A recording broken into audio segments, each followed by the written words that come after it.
চট্টগ্রাম থেকে বলতেছি। আপনার উপস্থিত সবাইকে আমার সালাম জানাচ্ছি। আসসালামু আলাইকুম। আমি আব্দুল তুষার স্যারের এবং ব্যারিস্টার ফুয়াদ সাহেবের কিছু কথা শুনলাম। ব্যারিস্টার ফুয়াদ সাহেবকে আমি প্রশ্ন করতে চাই যে আপনি কি এমন বাংলাদেশ চান যে বাংলাদেশে এই মুরব্বীজনকে মানে গালিগালাজ করবে, বা বর্তমান যে প্রজন্মটা সৃষ্টি করেছেন তেমন বাংলাদেশ চান? আপনি কিছুদিন আগে আপনি নিজে লিখেছিলেন যে আমি কোনো শিক্ষককে আমি সম্মান করি না। আপনি আজকে এখানে বসে সমগ্র বাংলাদেশের বিপক্ষে কথা বলতেছেন। এটা তো আপনার কাছে একজন উচ্চশিক্ষিত মানুষের কাছে আমরা আশা করি না। বুঝতে পেরেছি।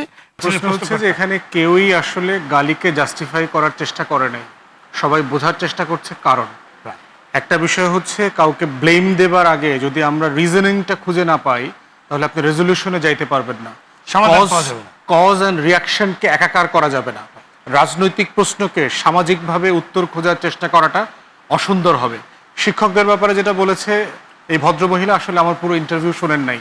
লম্বা ঘন্টার উপরে পডকাস্ট করেছি, শিক্ষা ব্যবস্থা, শিক্ষকদের কোয়ালিটি, ছাত্রদের বিলায় লম্বা আলোচনা আছে পডকাস্ট। আমার অনুরোধ থাকবে পুরোটা শুনবেন। কোনো শিক্ষক অপমান করা হয়নি।